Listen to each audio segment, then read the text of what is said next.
Hello po, kamusta po kayo? Ako po si Fen sa aming Bakuran Vlogs. Ito po yung i-update ko sa inyo ngayon.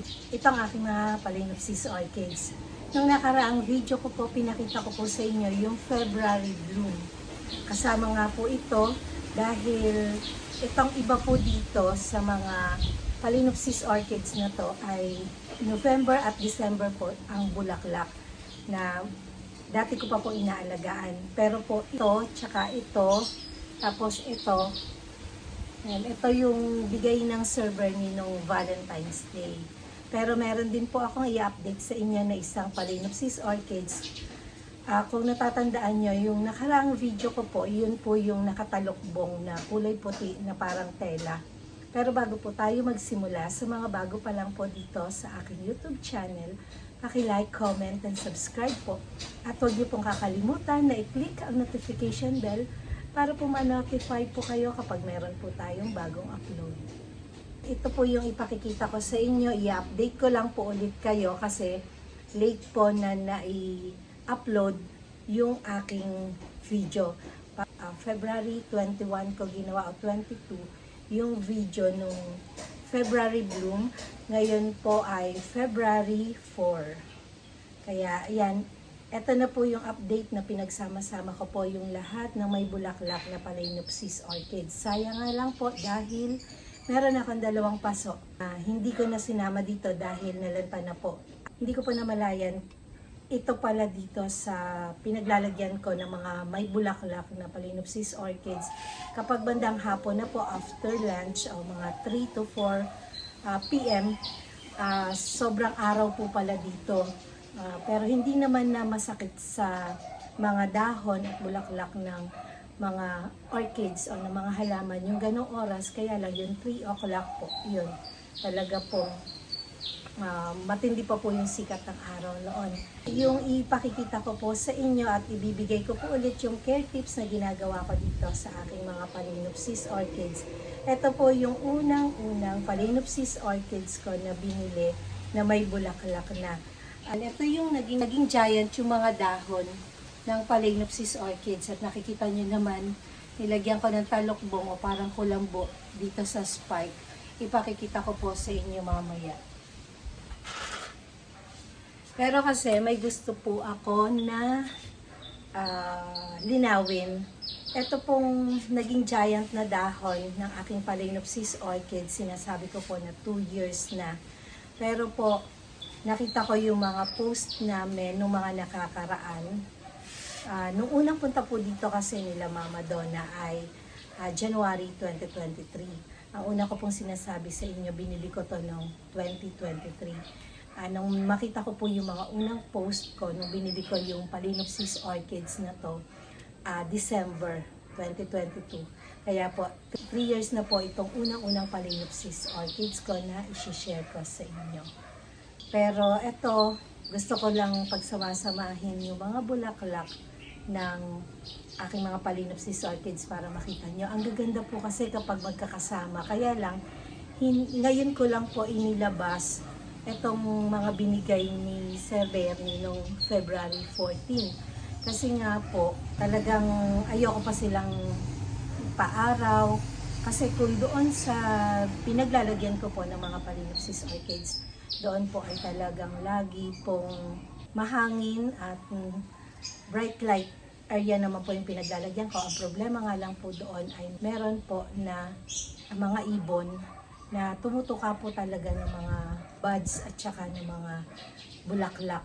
Kung napansin nyo yung isa na nalanta na mga tinuka po ng ibon yun, etong isang bulaklak na small, yan, may mga tuka po ng ibon, yung mga petals nito, kaya ayoko po na doon ko ilagay, kaya dito ko inilalagay sa terrace at saka doon sa loob ng bahay. Nilipat ko po itong i-share ko sa inyo. Yung talagang topic natin na Phalaenopsis orchids. Kung makikita nyo, ito may nakalagay na telang puti o nakatalokbong na telang puti. Kasi nga po, meron po itong bagong spike at yung spike po nito, matutuwa po kayo kapag nakita nyo. Bago ko po ipakita ito sa inyo, itutuloy ko lang po yung sinasabi ko kanina. Kaya ko lang po ngayon inilabas itong mga Phalaenopsis orchids na bigay sa akin ni Sir Bernie. Kasi po, nagtatagal po sa loob ng bahay yung mga Phalaenopsis orchids. Kamukha po nito nung February 14 pa po nandun sa loob ng bahay, walang labasan. Ano na po ngayon, March 4. Ngayon ko lang nilabas. Pero tingnan nyo, ang gaganda pa din. At saka ito, dalawa lang yung nakabuka na bulaklak ngayon. Tatlong buds na lang po yung hindi bumubuka. Yan, maganda naman kapag nasa loob ng bahay, basta nasa bright light po na bahagi ng inyong bahay ilalagay yung mga Phalaenopsis orchids. Kaya kung gusto ninyo na magtagal yung mga orchids ninyo at hindi makain ng ibon, pwede naman po sa loob ng bahay. Mag-iisang buwan na sila doon sa loob ng bahay. Talagang inilabas ko ngayon at kapag didiligan ko po, nilalabas ko na para po makatikim naman sila ng sariwang hangin. Ipakikita ko na po sa inyo ito. Ito yung nagja-giant ko na dahon ng aking Phalaenopsis orchids. Inuulit ko po, ito po ay binili ko noong December 2022, hindi po December 2023. Kasi nga po, January 2023 po pumunta sila Mama Donna dito at nakita na po nila to. At ito po yung unang-unang Phalaenopsis orchids ko na binili ko na may bulaklak. Kasi nga po, hindi ako makabili ng mga Phalaenopsis orchids noon dahil talagang mahal po yung mga Phalaenopsis orchids na may bulaklak na, lalo-lalo na po yung mga big petals. Nasa 850 pesos po doon pa lang sa farm. Ngayon, tuwan-tuwa naman po ako at 3 years na ito ang aking Phalaenopsis orchids at maganda naman po yung kinalabasan. Ayan, pakikita ko sa inyo, tanggalin ko. Ayan, inipitan ko rin nung ipit. Kung mapapansin nyo, may ipit yung mga Phalaenopsis orchids kapag binili natin na merong bulaklak. Meron niyang wire na matigas at saka meron niyang mga ipit. Yung maliliit na ipit na pwede natin iipit dito. Ayan na, ito po oh. Yan yung mga ipit na yan. Medyo malapit ako sa camera at gusto ko na ipakita sa inyo to. At habang pinakikita ko sa inyo to, at gusto ko po naka-background pa rin ito yung mga bulaklak. Pag pinagmamasdan ko po talaga yung mga bulaklak ng aking Phalaenopsis orchids, talaga po nakakawala po ng stress, nakakawala ng pagod. Ito, nakita nyo ba yan? Yan. Nakita nyo ilang spike yan, oh. Ito, yung pinaka main spike niya. Yan, ito, hanggang dito. Tapos, meron pong mga side spike. Ito yung isang side spike, 2, 3, 4, ito. Ito yung pang-5 na side spike. Ayan o, kung titingnan nyo, kaya nakakatuwa. Kung makikita nyo, ang daming side spike. Bibigyan ko po ulit kayo ng care tips, pero sa mga nakakaraan po na video ko, nagbibigay na ako ng care tips tungkol dito sa aking mga Phalaenopsis orchids. Pero, ginagawa ko po, kapag may topic po ulit ako na ibang variety ng orchids, inuulit ko po yung mga care tips. Kasi nga po, iba pong nanonood, hindi naman po binabalikan na yung ibang video unless kung interesado po sila doon sa video na yan. Pero ito po kasi, bibigyan ko kayo ng care tips kung bakit ganito. Una-una po, nung niripat ko to, ang una kong nilagay na media sa kanya ay hydroton at saka balat ng puno ng acacia. Iyan po yung nagustuhan ng Phalaenopsis orchids po na to. Kung mapapansin nyo, may mga ugat sila na mga nakalabas. At dito sa ilalim. Kung mapapansin nyo, yan o, mga nakadikit dito sa ilalim yung mga ugat.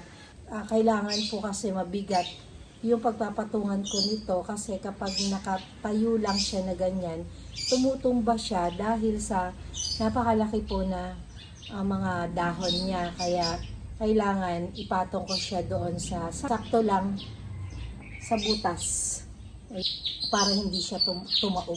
Kasi kapag tumaob siya talaga masisira po yung mga dahon. Kung mapapansin nyo nung minsan tumaob to, ayan o, may sira na yung dahon yan. Kaya lang, hindi ko tinatanggal, hinahayaan ko kasi hindi naman siya naninilaw. Tagal-tagal na nito, ito yung mga unang dahon niya. Nung siguro mga 2023 yung dahon nito. Pero yung sa 2022 na dahon, nawala na po yung medyo maliliit, yung mga ganyan kahaba. Ito po yung mga dahon ng 2024. Tapos yan, ito, hindi siya ganong nagbibigay ngayon ng dahon. Mga nasa 11 pieces lang yung dahon nito ngayon. At yung mga binibigay po talaga nito, napakasipag pong mamulaklak nito. Ayan o, may malaki na nga po. Ayan o, papansin nyo. May malaki na buds dun sa pinaka main na spike. Kaya natutuwa ako na naging ganito yung orchids ko. Yan o, kung makikita nyo. Ang daming spike. Kahit na isang spike lang, may mga side spike naman.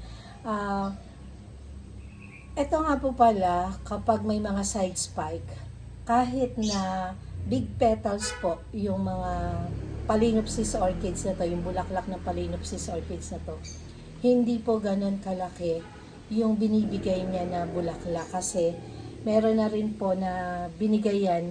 Ito, yung huli, bago itong bagong spike na to. Ito, yung huli na spike yan, may mga side spike. Hindi rin ganun ka lumaki yung pinaka-petals niya. Siguro kasi, hindi lang isa yung spike niya at may mga side spike, marami siyang pinakakain na mga buds at saka side spike. Kaya ganun. Kaya hindi ganun lumalaki. Kagaya ng kulay white na yan at saka nitong violet na to, yung pinaka-petals nila. Kaya po, kailangan kapag ganito po na napakaraming side spike ang Phalaenopsis orchids at saka may mga spike talaga, kailangan po talaga ng fertilizer. Dahil ang mga orchids po talaga, matatakaw po sila sa fertilizer. Hindi po mamumulaklak, lalo-lalo na po yung mga strap leaf banda. Hindi po talaga yan mamumulaklak. Kung dilig lang po ng tubig yung gagawin natin, kailangan po meron silang fertilizer. Basta ang ginagamit ko po na fertilizer dito ay yung Osmocote. Yun yung slow release fertilizer at saka po yung 20-20-20 o yung balance fertilizer. Tapos pamadalang naman ako na magbigay ng bloom booster sa kanila. Kasi nga po, kapag napataba nyo po yung mga orchids, nagbibigay na po sila ng kusa ng mga spike. Kaya nga lang po, sa iba, sa gusto na laging may bulaklak talaga po lagi nilang ni-spray ng bloom booster. Ito nga po yung malaking dahon na to ng Phalaenopsis orchids na to. Napakadalang ko po na i-fertilizer talaga to kahit yung 20-20-20. Napakadalang ko po na bigyan ng fertilizer to. Tanging tubig ang madalas ko na binibigay. Tapos ang mahalaga po talaga, linisin po natin yung mga dahon. Punasan po natin to, ibabaw at saka yung likuran. Unang-una, magandang ang tingnan yung mga dahon kapag malinis at saka talagang sa dahon din po kapag inisprayan natin ng fertilizer yan, kailangan pati dahon para makakuha kaagad sila ng nutrients. Kaya po kailangan lilinisin natin yung mga dahon ng ating mga Phalaenopsis orchids. Isa yan sa nakakalusog at nakakaganda po ng ating mga Phalaenopsis orchids. Sa pagdidilig naman po, conforme po sa media na ginagamit natin sa ating mga Phalaenopsis orchids. Ako po kasi, ang ginagamit ko nga po na media, Hydroton at saka balat ng puno ng acacia. Sa iba po, ang ginagamit ay bunot ng niyog, yun, at saka yung moss, yun yung ginagamit. Ang pag-moss po, yung ginamit mo na media sa mga Phalaenopsis orchids, kailangan po hindi mo mayat-mayat dinidiligan, hindi po araw-araw. Kasi po, kapag araw-araw nyo diniligan, kahit ganito kalalaki ang ugat nito. At nababad po ito sa tubig o doon sa pating media niya. Talaga pong malulusaw at malulusaw po yung mga ugat niyan. At iyon po ay nakakamatay po kapag naubos po at nalusaw yung mga ugat ng mga Phalaenopsis orchids. Talaga pong iyon yung isang sanhi para mamatay yung ating mga Phalaenopsis orchids. Ayan o, tingnan nyo yung media na ginagamit ko sa kanya. Hydroton, yan, at saka balat ng puno ng acacia. Kaya lang, mahirap pong humanap ngayon ng balat ng puno ng acacia. Gaya nun, bumili ako sa online. Ang binigay sa akin, hindi balat ng puno ng acacia. Ang kakapal. Halos ganyan po kakapal yung balat na binigay sa akin. Hindi ko alam kung anong balat ng puno yun. Kadalasan naman po kasi yung binibigay na balat ng puno ng acacia, mga ganito lang. Ganyan lang kaninipis. Yung iba nga po yung talagang maninipis, pero ayaw po ng Phalaenopsis orchid sa akin, yung maninipis. Ang gusto niya, halo talaga. Kung tatanungin niyo po sa akin kung gaano karami, dapat equal. Kung ano yung dami ng hydroton, yun din yung dami ng balat ng puno ng acacia. Masyadong humahaba na po yung kwento ko sa inyo about dito. Basta kapag nagdilig po kayo, ako halos araw-araw dinidilig ko to kasi nga kapag diniligan ko to, bagsak agad yung tubig. Kapag humangin, tuyo agad kahit hindi naaarawan. Pero po kapag moss, kaya ba yung bunot ng niyog, titingnan nyo po muna kung tuyo na yung pating media nyo na ginagamit. Kasi kung ganito, pwede araw-araw. Kung ganito yung gagamitin nyo na pating media. Pero po kapag moss at saka balat ng niyog, talaga pong matagal pong matuyo po yun. Kaya kung hindi ganito kahangin yung kalalagyan ng inyong mga Phalaenopsis orchids, hindi po kayo dapat magdilig at madali pong malulusaw yung mga ugat at talagang baka mamatay pa po yung inyong mga Phalaenopsis orchids. Ito nga po, isa pa po sa kailangan natin para sa magandang Phalaenopsis orchids, kailangan po ng ating mga Phalaenopsis orchids ay bright light lang, kamukha niyan. Walang araw. Pero, ito po yung isang importante na gustong-gusto nila, yung mahangin na lugar. Unang-una sa fertilizer kailangan, yung potting media, yung bright light, kailangan sa bright light area lang, at kailangan mahangin po. Gustong-gusto nila yung mahangin na lugar. Kaya ko lang po inalisto sa terrace namin sa taas. Walang laging pumupunta doon. Laging maraming ibon na kumakain ng mga bulaklak ng mga orchids. Yung buds pa lang, talagang tinutukanan nila. Gustong-gusto po to ng mga ibon. Kaya po, lagi po natin i-check yung ating mga spike o yung mga bulaklak ng ating mga orchids. Ayan, pakikita ko na po sa inyo ng malapitan itong spike na to para makita nyo. Matutuwa po kayo. Ayan, nilipat ko po ng pwesto itong Phalaenopsis orchids na gusto kong i-share sa inyo at binaligtad ko po yung harapan na dahon, doon ko nilagay. At nilagay ko lang sa white na background dito sa aming pinto na kulay white para mas lalo nyo pong makita.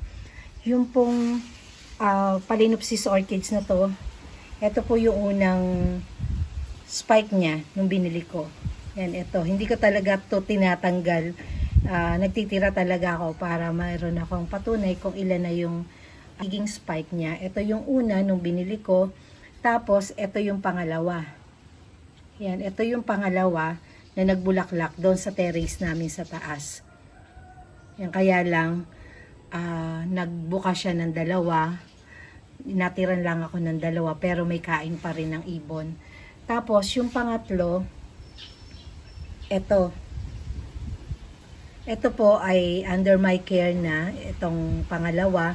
Ito pong pangatlo ay under my care na rin, na meron siyang tatlong side spike. Hindi ko talaga tinanggal po ito kasi baka magkaroon pa sila ng kikis o suwi na pwede ko itanim kasi dito sa mga node nila, sa ganito lumalabas, yung mga kikis ng Phalaenopsis orchids, kaya hindi po ako basta-basta nagtatanggal nito hanggang hindi natutuyo na kagaya nito.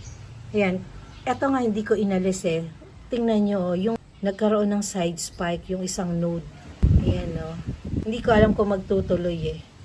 Sana magtuloy. Yan, nakakatuwa. Tapos, yan, ito, nung October, nung ginagawa yung aming gazebo, tinukarin to ng ibon. Yan. Ito nga po pala, yung side spike na to, natiran to ng 2 bulaklak. Nakita to nila Mama Donna nung pumunta rito nung 2024. Kasi unang punta nila rito, 2023. Tapos, nung 2024, pumunta ulit sila. Kasi unang punta nila, kasama, tatlo lang sila, si Mama Donna, si Ate Jo, si Sisweng. Yan. Tapos, nung 2024, nung pumunta sila, eto nga yung may side spike, inabutan naman nila yung bulaklak nito, 2, na mikain din ng ibon. Nakita pa to ni Sis Rolly Seals, ng Rolly Seals Vlog. Ito yan, nakita niya yan, yan yung patunay. Kung mapapanood to ni Sis Rolly Seals, mapapatunayan niya yan na nakita niya to. Tapos, ito nga yung huli. Bago itong maraming side spike na yan. Naglabas ng spike na to nung October, nung ginagawa yung aming gazebo.